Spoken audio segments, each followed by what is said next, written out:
একটা মেয়ে যদি তোমায় ভালোবাসে, বলে না একটা সত্যিকারের ভালোবাসার মানুষ, এমন মেয়ে যদি কারোর জীবনে থাকে না, তাহলে তার 80% প্রবলেম এমনিই সলভ হয়ে যায়। এরা সব থেকে সরল হয়, প্রথমত কারণ এদের জীবনে দ্বিতীয় কোনো পুরুষের প্রয়োজনই পড়ে না।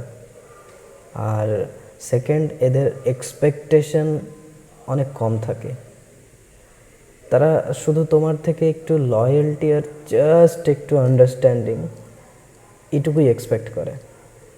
এমন না যে তারা চাইবে যে তার বর কোটি টাকা কামাক কিংবা তার বয়ফ্রেন্ড অনেক বড় লোক হোক, এমনটা তারা কোনোদিনও চাইবে না। কারণ তার ভেতরে এই আন্ডারস্ট্যান্ডিংটুকু থাকে যে সে যদি এই ছেলেটার পাশে থাকে, সে জানে এই ছেলেটা পুরো দুনিয়া জিতে নিতে পারে। এগুলোই চিহ্ন ওম্যান ইন লাভ এরা খুব রেয়ার হয়। এমন মেয়েরা রিসেন্টলি এমন মেয়ের সংখ্যা খুবই কম।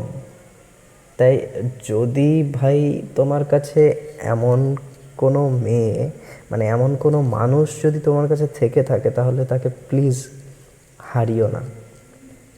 এরা এরা খুব কম বেঁচে আছে এই চরিত্রহীন দুনিয়ায়। আর একটা জিনিস আমি প্রায়ই দেখি, জানো, যাদের লাইফে এমন একটা মানুষ আছে, তারাই এদের কখনো রেসপেক্ট করে না। বরং এরা তাদের বরং এরা আরও সুন্দরের পিছনে, আরও সেক্সের পিছনে সময় নষ্ট করছে। Because if she loves you, সে ব্যাস তোমার থেকে একটু লয়্যালটি চাইবে। আর আমি শিওর তোমরা এইটুকুও দেবে না।